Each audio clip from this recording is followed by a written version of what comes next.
O simbeli ngai beli po ninyo Kana maboko na simbi misala ya soso Komba nanga diki diki Oya yo esa komolisa chumalanga Trésor Conforcete Parta esa deja ya konfumo Parda place na uti Bota e kawukiteo Tika gopa kisa lisusu ba nombre de pengue Chimalama Nasa koluka mosala na motema na yo Letra motivation so senga ngai Tala elongi na ngai eza plilisiple Ke mon écriture Persevera motema nanga beleli destination teo Mena yebi yango avakutu Aganga Ata bakangi miso nanga kitani ya mwindo Kasi motema kobunga te bolingo na yo Nakoya kosede Vinanga nakufa Nabimwa neti Angelu Adieu Natingalate Soki au revoir tes trésors chimalanga Nakoya kosede Vinanga nakufa Nabimwa neti Angelu Adieu Natingalate Soki au revoir tes trésors chimalanga. Voilà.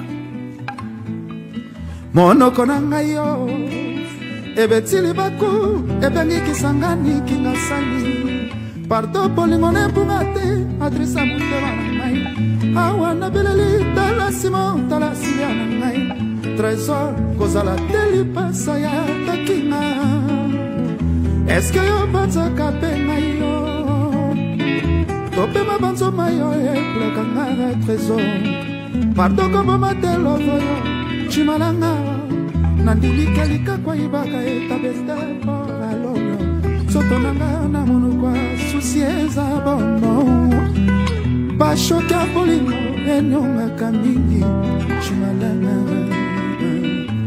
Persevera motema nanga Beleli destination teo Mena yebi yango avakutu Aganga Ata bakangi miso nanga Kitani ya mwindo Kasi moteme kobunga te bolingo na yo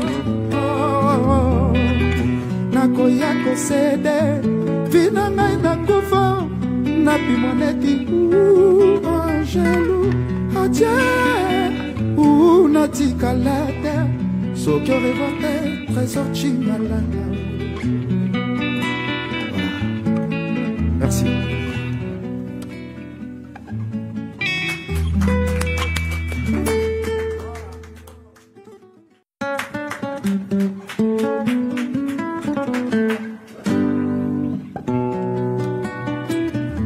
Trésor chimalanga talaka na ngai O simbeli ngai beli po ninyo Kana maboko na simbi misala ya soso Komba nanga diki diki Oya yo esa komolisa chimalanga Trésor Conforcete Parta esa deja ya konfumo Parda place na uti Bota e kawukiteo Tika gopa kisa lisusu ba nombre de pengue Chimalama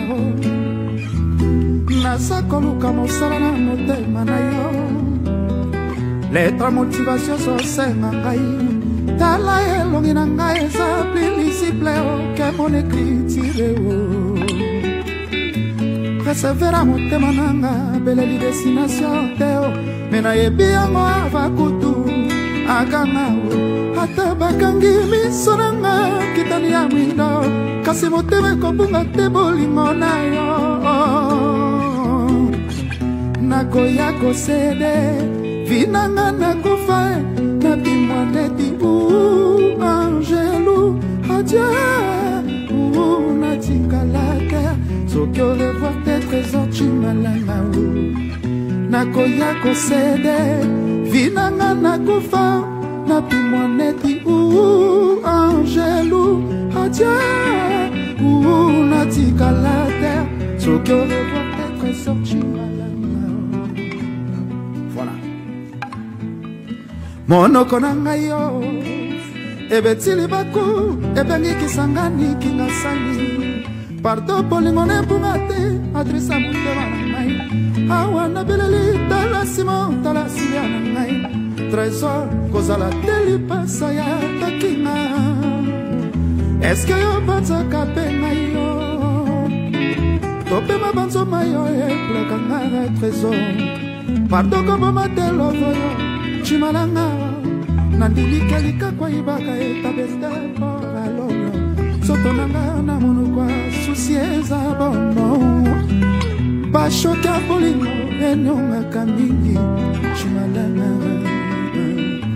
pesevera motema nanga beleli destination te me nayebi yango avakutu agangao ata bakangi biso nanga kitani ya mwindo kasi motema ekobunga te bolingo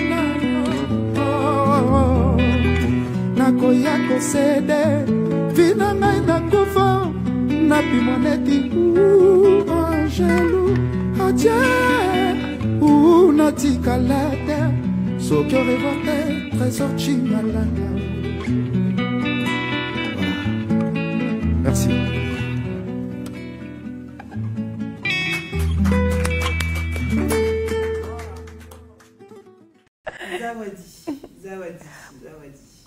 Zawadi. Oui. Alors on me dit, mais Barbara, tu as tendance à toujours, dans tes albums, à donner des titres africains. Oui, d'ailleurs. Oui. Mon premier album, Mokili. Le monde. Le monde, en lingala. Deuxième album, Teti, qui veut dire j'irai toujours de l'avant, c'est en Kibemba. Troisième album, Caribou. Bienvenue, welcome en Swahili. Et Zawadi, qui signifie cadeau. Cadeau précieux, mais quelque chose de beau. C'est un joyau. Oui, pourquoi? Parce que, bon, je pense que, déjà, on a de très belles langues. On a le lingala, on a le swahili, qui sont quand même des langues belles, chantantes, parce que notre rumba, la force de notre rumba, c'est quand même le lingala aussi. C'est forcément le lingala, et donc, oui, je ne veux pas négliger ça. Pourquoi les Américains donnent des titres en anglais, pas forcément en français ou en lingala? Les gens qui parlent français donnent des titres en français. Moi, je suis de la RDC et je pense qu'il faudrait justement donner l'occasion aux gens de découvrir notre langue. Et Zawadi, c'est beau, non? Donc voilà, c'est la raison pour laquelle je l'ai intitulé Zawadi, parce que je dis que la musique, la voix, c'est un don que Dieu nous donne. Tout ce que nous avons est un don, finalement. J'aime bien cette phrase de la Bible qui dit que finalement tout est grâce. On vit par la grâce de Dieu, on est tous égaux. Qu'est-ce que j'ai fait pour être ce que je suis? Qu'est-ce que tu as fait pour être ce que tu es? Et tout ce que nous avons, c'est un don de Dieu. Et cette voix, cette chance, cette opportunité que j'ai d'être connue, d'être vue, d'être entendue, c'est un don de Dieu et je voudrais l'offrir aussi à toutes ces personnes qui me regardent. Zawadi. Zawadi. Oui. Alors on me dit, mais Barbara, tu as tendance à toujours, dans tes albums, à donner des titres africains. Oui, d'ailleurs. Oui. Mon premier album, Mokili. Le monde. Le monde, en lingala. Deuxième album, Teti, qui veut dire j'irai toujours de l'avant, c'est en Kibemba. Troisième album, Caribou. Bienvenue, welcome en Swahili. Et Zawadi, qui signifie cadeau, cadeau précieux, mais quelque chose de beau. C'est un joyau. Oui, pourquoi? Parce que, bon, je pense que, déjà, on a de très belles langues. On a le lingala, on a le swahili, qui sont quand même des langues belles, chantantes, parce que notre rumba, la force de notre rumba, c'est quand même le lingala aussi. C'est forcément le lingala, et donc, oui, je ne veux pas négliger ça. Pourquoi les Américains donnent des titres en anglais, pas forcément en français ou en lingala? Les gens qui parlent français donnent des titres en français. Moi, je suis de la RDC et je pense qu'il faudrait justement donner l'occasion aux gens de découvrir notre langue. Et Zawadi, c'est beau, non? Donc voilà, c'est la raison pour laquelle je l'ai intitulé Zawadi, parce que je dis que la musique, la voix, c'est un don que Dieu nous donne. Tout ce que nous avons est un don, finalement. J'aime bien cette phrase de la Bible qui dit que finalement tout est grâce. On vit par la grâce de Dieu, on est tous égaux.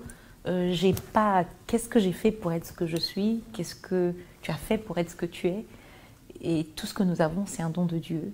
Et cette voix, cette chance, cette opportunité que j'ai d'être connue, d'être vue, d'être entendue, c'est un don de Dieu et je voudrais l'offrir aussi à toutes ces personnes qui me regardent.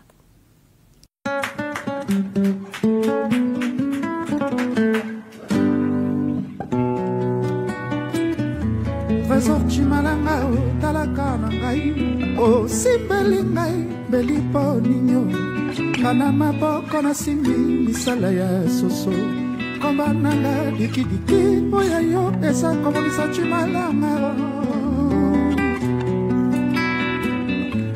Trésor conforcete parta esa deja ya konfumona pardon place na uti bota kawukiteo Chicago pakisa lisusu ba nombre de pengle chimalanga nasa koluka mosala na motema na yo letra motivation so senga ngai tala elongi na ngai eza plilisiple ke mon écriture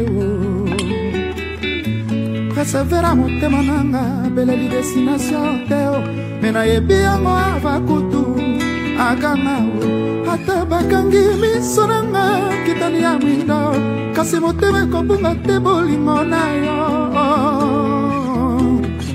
nakoya kosede vinanga nakufa na bimwa neti angelu adia natikala te soki orevoir te trésor chimalanga nakoya kosede vinanga nakufa na pimoneti angelu adia natikala te soki orevoir te trésor chimalanga voilà monoko na ngai yo ebetili baku ebengikisanga niki ngasali pardo bolingo nebunga te adresa motema na ngai awa nabeleli tala simo tala siya na ngai Trésor kozala te lipasa ya takinga eske yo banzaka mpe ngai yo topema banzoma yo ekulakanga na trésor pardo komboma te lovo yo chimalanga nandilikelika kwa ibaka etabeste poralono soto nanga na monokwa susi eza bono bashoka bolingo enyongaka mingi chimalanga persevera motema nanga beleli destination teo mena yebi yango avakutu aganga ata bakangi miso nanga kitani ya mwindo kasi motema ekobunga te bolingo na yo nakoya kosede vina ngai nakufa napimwa neti angelu adia natikala te soki orevoir te trésor chimalanga. Merci.